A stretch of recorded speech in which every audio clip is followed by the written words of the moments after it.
Alright, let's dive into this because X-Men 97 just dropped a character that's got everyone talking, Exodus. But here's the thing, this isn't just another villain popping up to cause chaos. Personally, I think what makes Exodus so fascinating is how he's positioned as a mirror to Magneto's legacy, but with a twist that feels both fresh and deeply rooted in the X-Men's history. If you take a step back and think about it, Exodus isn't just a random bad guy. He's a symbol of what happens when Magneto's ideals are taken to their most extreme, militant conclusion. And that's where things get really interesting. First off, let's talk about his introduction in Strangeland, Savage Heart. The Acolytes, this group of mutants fighting for supremacy, have set up shop in the Savage Land, a place that's basically Jurassic Park meets Antarctica. What many people don't realize is that this location isn't just a cool backdrop. It's a direct callback to Magneto's own hideout from the original series. Exodus, as their leader, is essentially picking up where Magneto left off, but with a fervor that feels almost religious. And that's no accident. His whole crusade vibe, complete with a sword and knightly armor, screams medieval zealot. One thing that immediately stands out is his history as a 12th century crusader who became immortal thanks to Apocalypse. This isn't just flavor text, it's a deliberate contrast to Nightcrawler, a devout Catholic who embodies kindness and forgiveness. These two are foils in the best way, and their clash in the episode isn't just about teleporting sword fights. It's a battle of ideologies. Now, let's talk about Colossus because his presence here is a masterstroke. In the comics, Colossus joins the Acolytes after his sister Illyana dies, and X-Men 97 mirrors this by revealing that Illyana was killed during the Genoshan genocide. What this really suggests is that Colossus' radicalization isn't just about mutant pride. It's personal grief twisted into something more dangerous.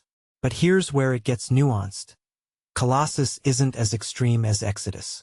He's still got that forgiving streak which makes him a bridge between the Acolytes and the X-Men. From my perspective, this is X-Men 97 at its best, taking established characters and giving them new layers that feel earned.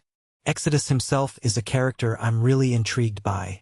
He's got Apocalypse's immortality but Magneto's ideology, which makes him a unique threat. What makes this really interesting is how the show handles Magneto's legacy. Magneto's always been a complex villain, and fans often debate whether Magneto was right. Exodus, though, doesn't leave much room for debate.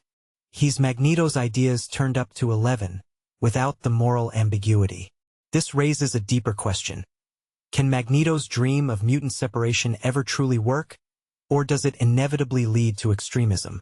Exodus is the show's answer to that question, and it's not pretty. The Graydon-Creed plotline is another layer to this.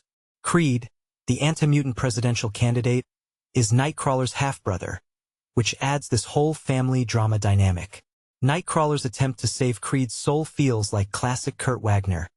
Naive, maybe, but rooted in genuine compassion. But here's the kicker. When Creed shoots Exodus and takes Nightcrawler hostage, the show doesn't fall into the trap of forgiveness solves everything. Nightcrawler leaves Creed to fend for himself in Antarctica, which feels like a moment of growth.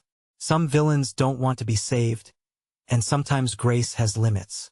A detail I find fascinating is how Exodus, despite being shot, might still survive.